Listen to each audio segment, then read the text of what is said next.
The second speaker this morning is Mitch McKenzie. Mitch has had a long and distinguished career in the law. Mitch has practiced since 1972 in various capacities, including as a partner in Doyle and Kerr, and has worked and acted for a number of substantial institutional clients, including religious and charitable groups. Since joining Michael Green's list, Mitch has appeared in a number of significant planning and property cases, and he also lectures occasionally at RMIT. This morning, Mitch is going to discuss some of the more interesting cases that arise under the Owners Corporation Act. So can we please welcome Mitch McKenzie.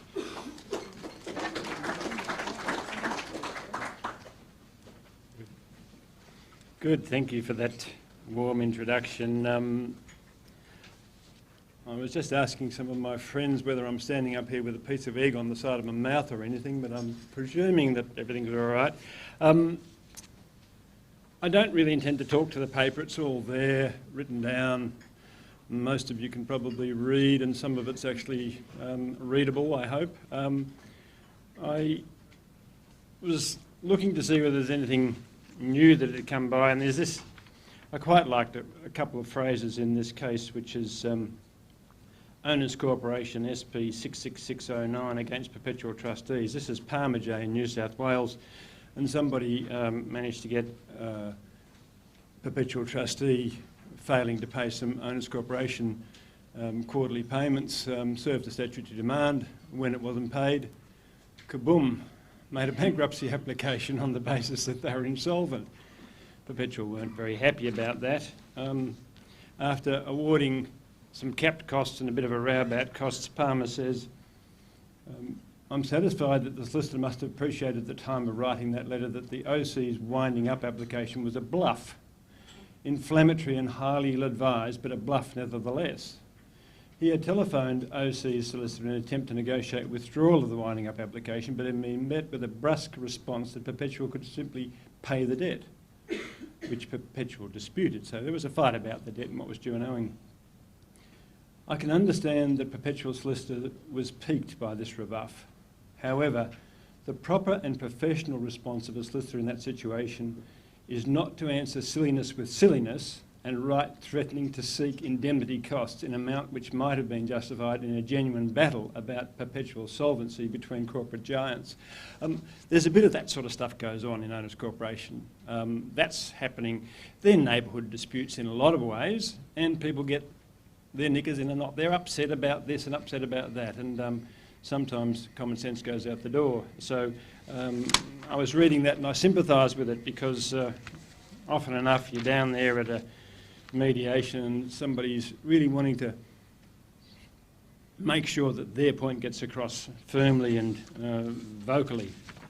The area that I've noticed a bit more interest in and involving a few more dollars of recent times is stage developments. Sometimes these Owners Corporation things turn out to be a bit like war stories, so I'll just talk about a couple of things I've done. One involved a three-stage development, two stages of which were basically residential and service apartments, as it turned out, and the other one was a substantial retail outlet. The upshot was that the Owners Corporation appointed a manager, and it was stage 1, stage 2 and stage 3. Stage 1 had been approved. Stage 2 was approved. Stage 3 wasn't approved. Well, that gives rise to some interesting questions, because stage 3 not being approved, stage 3 was actually a lot on the stage 2 plan of subdivision.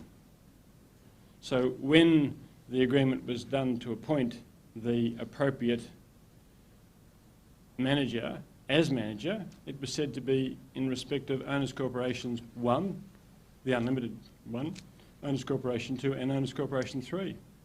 But because stage 3 had never been approved, no Owners Corporation 3 ever existed. After about 12 months of a 3-month period, the Owners Corporation sacked the manager. Travelling really nicely here, aren't we? The manager had been generating fees, and the agreement having been with Owners Corporation 1 2 and 3 was then under scrutiny. This was an agreement, one of the parties of which never existed, because Owners Corporation 3 never came into being because the stage was never approved. So there was a substantial issue as to whether there was actually an agreement in place. But what had been happening was that the Owners Corporation had had a great deal of difficulty with stage 3 because the loading bay for stage 3 had fire alert things near where the trucks would stop and pump diesel into the air. And the fire brigade had been visiting every two or three times a week for a series of times, and at $1,500 or a couple of grand a shot, the fees were huge. And that was what had in fact prompted the sacking of the manager. It hadn't been sorted, sacked the manager. Next step, the manager says, well, I'm only 1 year through a 3-year period.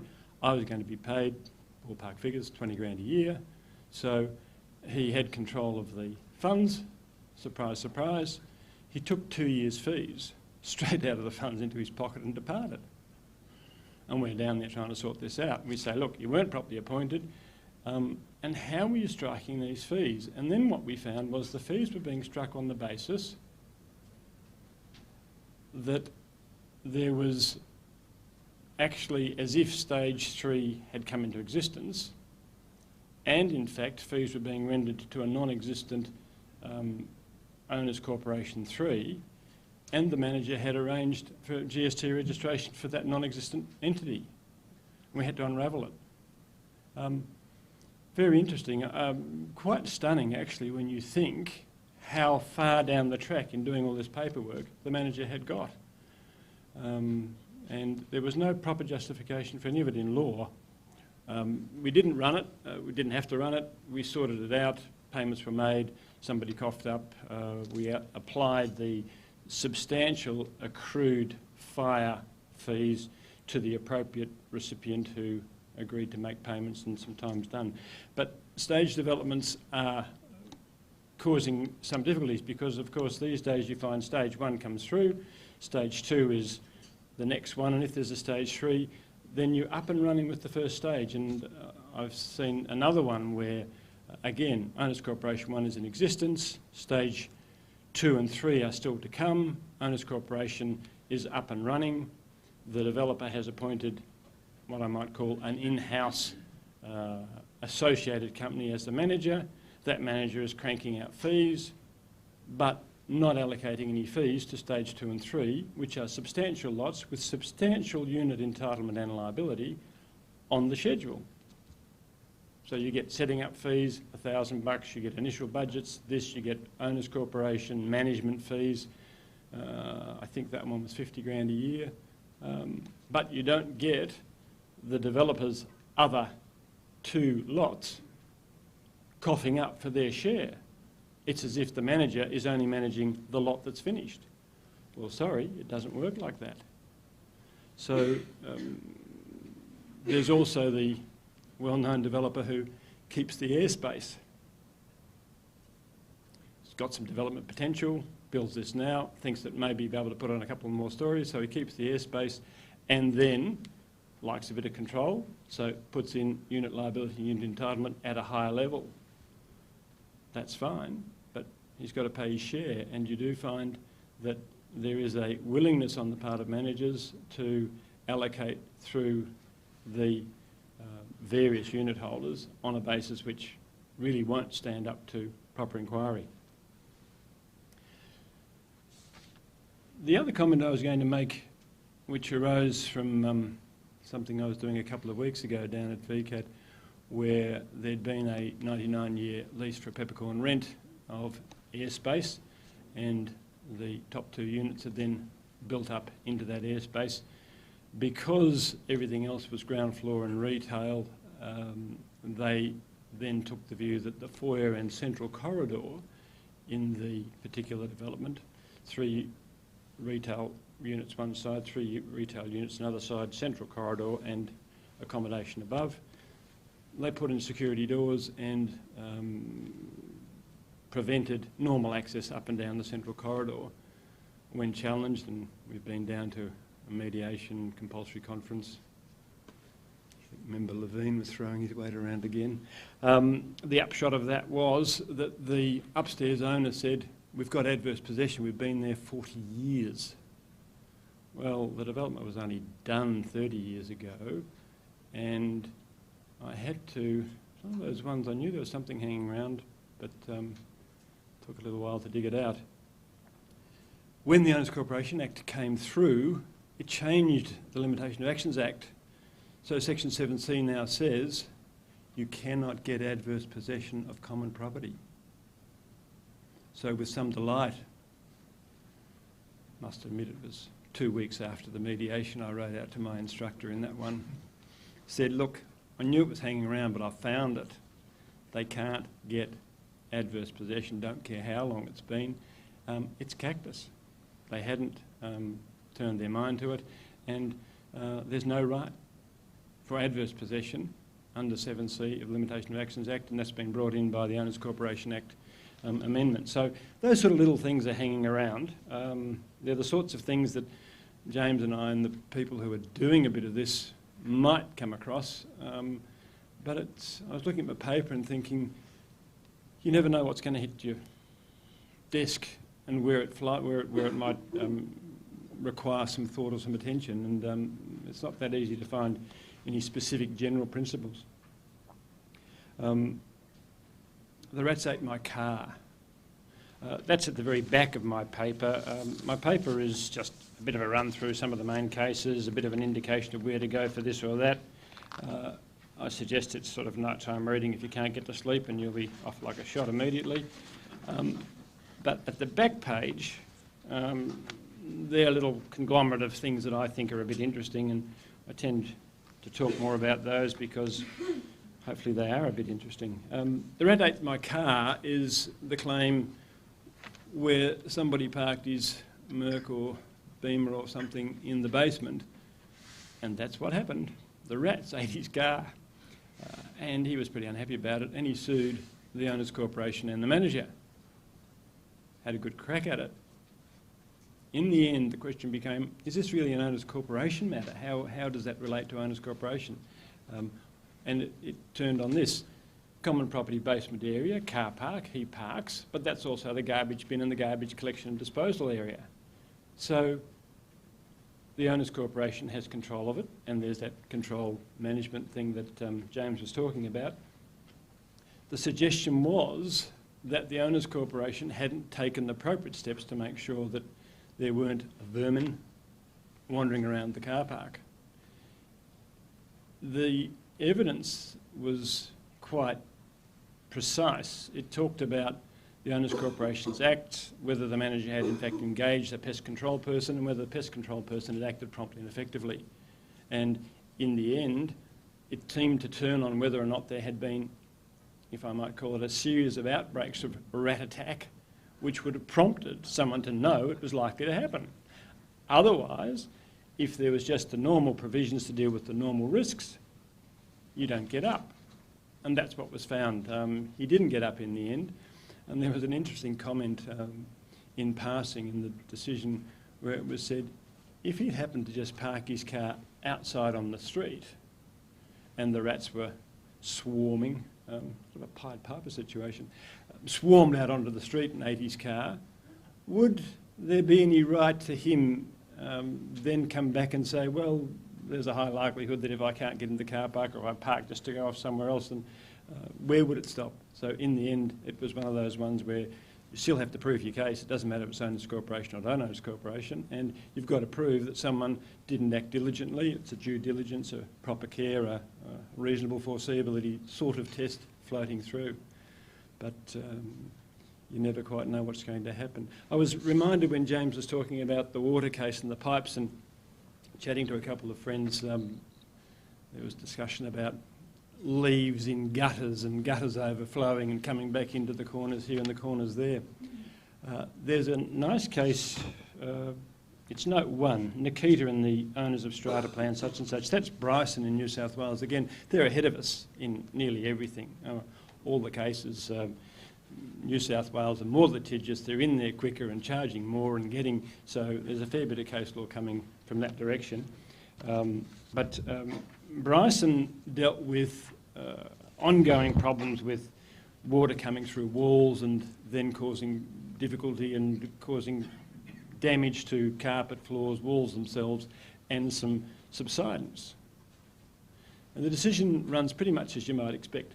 Who's responsible? Where's the water coming from? What should happen about it? What's the true outcome? And he ended up saying that the owners' corporation had done a half-baked job, a bit like James had said. Some plumber came in and did a cheapie and it didn't work. They had to really go down, sort it out, stop what was happening. There was a flow going here, a flow going there.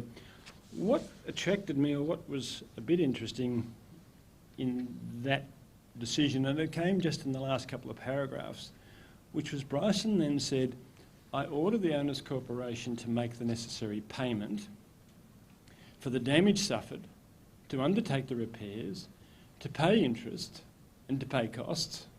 Pretty standard so far if you've had a good win. And he said, to be paid from contributions levied only in respect of lots other than lot 1, the plaintiff. Now, I didn't see that coming. I read the case. It followed pretty much the usual pattern, interesting pattern of water penetration and problems and who's responsible. But why would lot 1, who suffered the damage, not have to pay their normal share of unit liability? Just because they suffered the damage, or because somebody else should have done something? Or it struck me as a bit interesting. I didn't see any... when I read it, I thought, wow, that's a pretty good outcome. Get paid everything and not even have to pay your share just because of whatever it was that went on. So I'm going to try for that next time. The case that I think you might find of interest, you know, I sometimes think of owners' corporation as a bit like the sore back or the bad elbow for the physiotherapist around the dinner table. If you start to talk about, I do a bit of owners' corporation work, nearly everybody says, well, my mum this, or I've got an auntie that, or my girlfriend's brother has got an owners' corporation problem. They're out there. And I think James is right. What's happening now is VCAT is a simple, easy, accessible venue, and things that, if you remember the early days, which it's pretty apparent I do, sometimes used to think about whether it was the Supreme Court. Then they passed the legislation and said, oh no, Maggies can deal with all this. Then they passed the Owners Corporation Act, and there is a discussion about whether VCAT is an exclusive jurisdiction. Vassie has burbled on in a case called Nguyen, and he says there's a respectable argument that it is an exclusive jurisdiction, but he says in the end he thinks the better view is it isn't an exclusive jurisdiction. So as you're sitting there contemplating, will I go down to VCAT and know full well that there's a bit of a safety net there. You're unlikely to get cost ordered against you, but you won't get your own costs. What's the analysis? If your case is a really good, strong case, and you reckon you're pretty sure to win, then you want your costs. So, off to the Maggies Court. If you're a bit doubtful, unsure, don't want to take the risk, talk to the client, maybe go to VCAT. Down at VCAT now, they are ordering costs. Let me just identify, for those of you who do a bit of this sort of work, you'll know it already, but others, occasional stragglers. I looked around and I saw people in insolvency and property and intellectual property and even teachers and academics here. And I'm thinking, oh, this field's broader than I thought, but it does have a little bit of everything in it. So what seems to be happening down at VCAT, they've started this new list, which is Owners Corporation. Nice to think of it as a specialist list. They also have a specific stream for Owners Corporation's debt recovery. And they've got a list of how you do it and your proofs. So if you're involved in that, chasing them, you're probably coming from an Owners Corporation committee management situation. You know your way through that jungle because that's what you spend a bit of your time doing. But of course, if you're defending it, all the same stuff's there for you, and see that they've got their proofs and they've passed the right regulations. There's a couple of cases rumbling around down there at present about whether a special resolution is required which says Owners Corporation's fees will attract interest. Fair enough. And I think if that resolution is passed, then they do attract interest. But there also has been some question about whether Owners Corporation's fees attracting interest can in fact have interest, as it were, payable regularly, quarterly or half-yearly, and whether you can then get interest on interest. And one of the members down there has said to one of my colleagues he's not going to take any more time on the application in question because he was about to write a paper on it, so we'll wait with interest. But there are some things going on down there, and this is still a developing area in that sense. The other comment that might be just, again, of passing interest, but you think, oh, won't happen to me. VCAT statutory, not full court powers, so no right to serve outside the jurisdiction. It's been dealt with. There's a comment in my paper about that. And I'm currently doing a Part 4 application in the real property list down there, and the issue became important because somebody was in Sweden. But I recently did one which involved a well-known golfer who's out on the circuit, and there was a question about how to serve him, whether we could get him, and what we did. We ended up getting someone to accept service. In fact, I'll tell you a bit about that one. That one involved a block which was really your identical sort of 4 units on the bottom, 4 units on the top, and what had happened was the builder had not sealed the windows on the southwestern side. Not good in Melbourne, is it? Weather, wind, rain, southwestern side. The windows badly sealed and they all leaked. Well, not a big deal for those on the first floor, because when the wind blew in a certain direction and the rain was coming down, the water penetrated the window. Where did it go? It didn't go into that unit. It ran down the cavity, double brick outside skin, and then ran into the one below, coming through the top of the window of the one below. Wouldn't normally have been a problem. But the issue then became, well, who was going to know? And it turned out there was a resolution passed. I love these resolutions that these people pass. There was a resolution passed that the builder had come back and in effect said, I'm not doing any more and I'm not going to do any more and the windows aren't properly sealed and I've not been properly paid and I'm away, goodbye. And they didn't sue him, they didn't pursue that, unfortunately for the lawyers, I suppose. They ended up then passing a resolution that all unit holders will seal their own windows. And what happened is my client's unit was below the travelling golfer's unit and he never got it done. So the first storm came and there was water damage and that was a problem, but everybody then became aware that they had to do it and people knew about the resolution, and my fellow went and fixed his carpet, fixed his electricals, fixed this, fixed that, and let bygones be bygones. But the next storm came and it happened again, and he was a very unhappy man. And we had all those sorts of things that James was talking about. Where's the water coming from? Who's responsible? Who should have sealed the windows? Well, the builder should have sealed the windows. They didn't. Should the owner have sealed the windows? Well, he owned to the middle. Should the owner's corporation have sealed the windows? Well, it's one thing to say two-skin brick cavity wall, but with windows, what's happening? Seal at the top, seal at the bottom. The water was penetrating, coming through, flowing through here. I don't know whether it was flashing or insulation. Just squeeze a blob of gunk onto it and hope that it stays. But in the end, this was a claim involving something in the order of 17 grand's worth of bits and pieces and carpet and floor and other things. We had claim, defence, directions, position papers, mediation. We resolved it at mediation on a sort of 75% and each pay their own. But in the end, it wasn't really about the money. It was about, look, I won't be treated like this. And the high indignation that comes out of those areas is significant. And we did have to work through fairly carefully as to where it was coming from, because there was a claim owners corporation, there was a claim against the corporation itself, there was a claim against the manager, there was a claim under the Water Act for water flowing and responsibility for water. Threw it all in and saw what happened. For what it's worth, I agree with James's comment. You tend to say, well, who's going to have a go at who?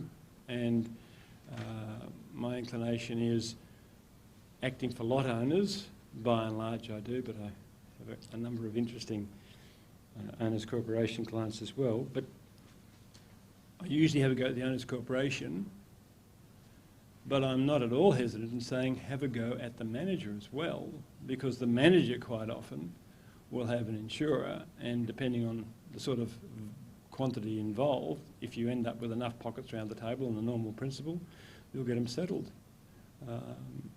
The settlement rate is the normal settle at mediation or compulsory conference very high, something in the vicinity of 85 to 90%. The others go back for further directions and quite often then settle. But there's a different sort of logistic about the way the costs strike and how the costs fall in that sort of field. If you've got to bear your own and you know you won't get them back, then it's a slightly different threat situation, and how you respond to it is of interest. I had occasion recently to give some advice in connection with somebody who wanted to have a roof garden for Owners Corporation number 2 in a particular building. And that was fine. They wanted to have that built, but they wanted a long-term lease so that they were sure that they had it and they could see a number of seasons. Probably going to be a cactus garden the way things have been going here recently, but the upshot of it was that the solicitor for Owners Corporation 1, the Unlimited Corporation, required that Owners Corporation 1 be party to the lease.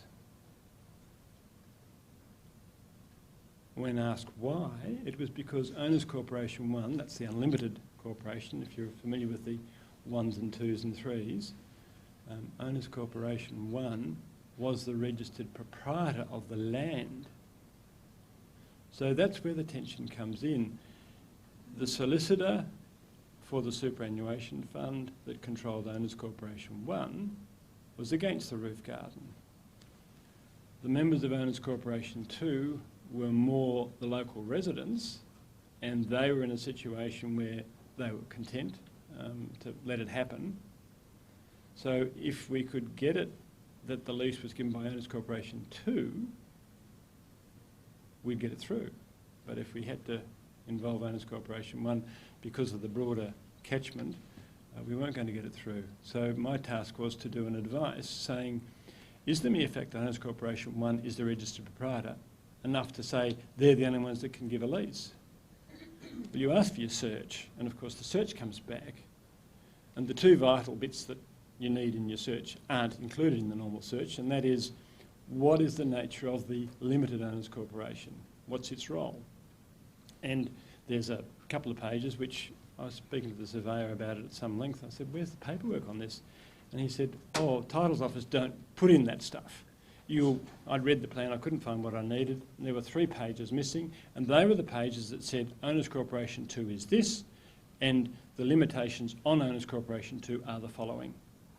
So you track it down, you find that, and that says Owners Corporation 2 deals with common property 2, and my view was that it didn't matter that the registered proprietor was the Owners Corporation 1, and I wrote a fairly strong opinion which just said, as far as I'm concerned, Owners Corporation calls the shots, it has the management and control and obligations, and it can give a long-term lease or licence. And away we went from there. I haven't heard an outcome yet. I made some comments about mere ownership on title, bare legal ownership, and as James has mentioned, there are a couple of cases floating around about who's really the owner. The registered proprietor is the Owners Corporation, but there are issues about is it held on behalf of the various lot owners or otherwise. The other old war story I'll mention to you is a client where there was again a 2-storey set of units.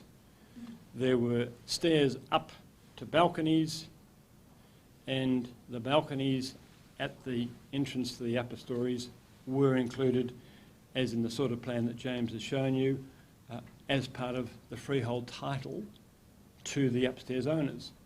So you went up to a landing and you went up to the top, and outside your front door was your own freehold title. There was a grumble about the status and the safety. Somebody wanted to upgrade it. There was a bit of rust. My client, in a bit of an overreaction, called in the council. She thought that was going to stop the mess. Well, the council went through the place like a dose of salts. Concrete cancer, concrete dropping off underneath here, bit of rust coming in there, and if you know the expression, exploding the concrete as it expands, and orders were made. Owners Corporation, with a very gentle and well-minded manager going, oh, I'll do something about it, got a quote. The quote included Owners Corporation stairwell, landing, but it said fix everything. And that meant fixing also freehold title.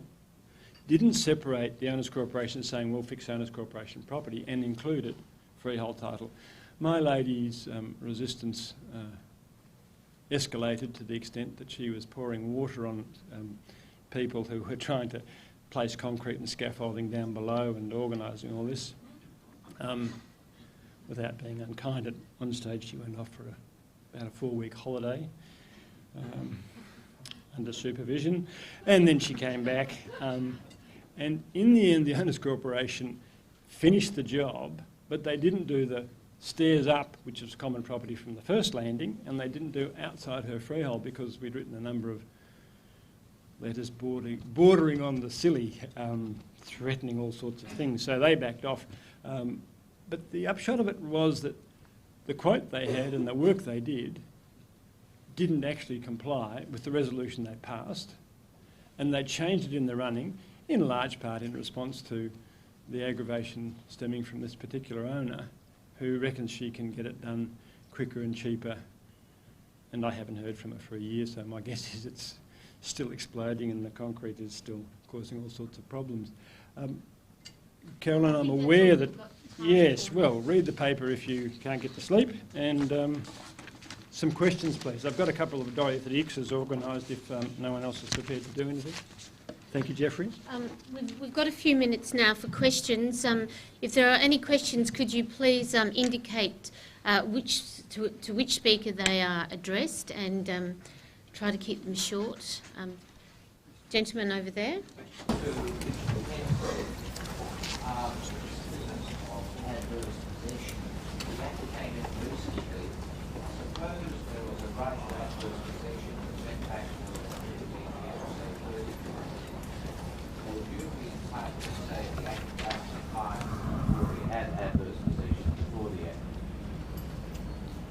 So has everybody heard that question? It's about adverse possession and whether or not adverse possession that was acquired before the Act applies still after the Act.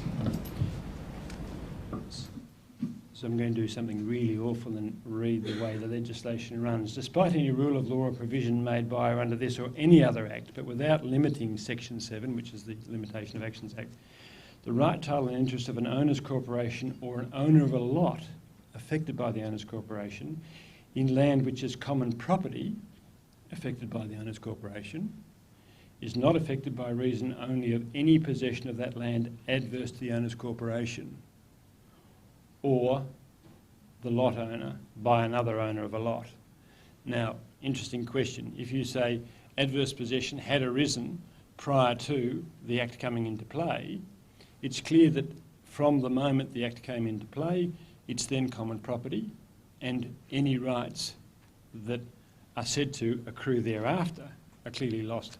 My own view is it's highly unlikely that you would be able to proceed to say that you were at one stage an owner of of land abutting or part of some development, and the development went through and was registered and the new owners came on title, and if you were in occupation you almost certainly have an adjoining lot or a lot that you could then, as it were, not be faced with an estoppel argument. All this came through and you didn't do anything, say anything, and thank you, goodbye. So my guess is, and my advice on the particular matter I referred to is, we have nailed them. Thanks, Mitch. Any other questions, please? Gentleman here. Question, Mitch. Explain the difference between limited owners corporations and unlimited. Has everybody heard that question? Mitch has been asked to explain the difference between limited corporations and unlimited owners corporations. So The Act is a real gem. Thank you for that one, Robin. I'll get you later. There is, Owners Corporation 1 is usually an unlimited corporation, and that just has, as it were, broad control. Thereafter, you can have Common Property 2, which might be the gym and the spa, and you can have Common Property 3, which might be the tennis court and the croquet rink, or various other folders and things. So when the plan of subdivision is put through and there is firstly Owners Corporation 1, which is unlimited, then you can have a limited corporation, and it usually picks up a particular block of units and their courtyard or their barbecue or another adjacent stage, and usually comes out in stages. So there's stage 1, stage 2, stage 3, and there's an Owners Corporation number 1, which is unlimited, and then various limited ones. The surveyor who walked me through this very gently, and could hear him shaking his head at the other side as I was asking him the same sorts of questions, said there has to be filed with the limited owners corporation material when you create one, something saying what its role and rights and responsibilities are. It's a simple two-liner. It basically says Owners Corporation 2 is a limited corporation. It deals with and manages Common Property 2, and it just falls in like that. So when you come to look at it against a particular problem, these things sound difficult in the air, but they fall into place when you see what's happening on the ground. I must say I've taken the view that there's nothing like walking up and walking around the block. I make that, it used to be a town planning thing and a crash and bash thing, go to the scene, owners corporations and these sorts of rows. I say the same thing, go to the scene, and you will see how that limited Owners Corporation 2 runs Common Property 2 and how that works in the scheme of things. Thank you for that, Mitch. Is there any other questions? The gentleman at the back. Sorry, just as a follow-up to that, Mitch, are you saying that under the unlimited, that the unlimited number 1 is still responsible for the limited number 2 area, and if so, where's the legal liability lie? No, I said the advice I gave, which interestingly enough was the advice my client wanted to hear, was that the mere fact that Owners Corporation 1 is the registered proprietor of the land does not override the requirement that Owners Corporation 2 deals with and looks after Common Property 2. So I said Owners Corporation 2 could give the rights to the roof garden and right of access, etc., and the attempt by the solicitor for Owners Corporation 1 Unlimited to say, I'll call it up, we have to be party, I just said no. And that's still the way I see it. It's quite clear that the limitations and the control for Common Property 2 rests with Owners Corporation 2 in my view. Usually it can be done cooperatively, but you don't have to have the whole lot involved, and if you want to get a resolution passed to do something about car parks or swipe cards or visitors or spas, you can do it. Are there any more questions? I think we have room for one. Yes, please. Mitch, you've got a subdivision where there's no common property, but you need an owners corporation for sewerage. Can you do that as a limited corporation without also having to create a limited corporation, which is really necessary? The legislation makes it impossible. The owners corporation, if there is one owners corporation, has to be unlimited, and it's a nightmare. And you would think that something should be done about some of these, what I might call water and services authorities, who seem to call up requirements that are unwarranted because they want to be able to send their bill to and deal with an owners corporation, not a series of owners, but they have taken, there are policy decisions in place. I've dealt with a couple of similar matters and tried to wangle things, and I don't think they have the form for it. Well, I think that's all we have time for this morning, ladies and gentlemen. I think you'll agree with me that in delivering their papers, James McKay and Mitch McKenzie have not disappointed. They have delivered well-researched papers with some useful suggestions as to how to encounter the problems that arise under the Owners Corporations Act, and I ask you to warmly thank them in the usual way.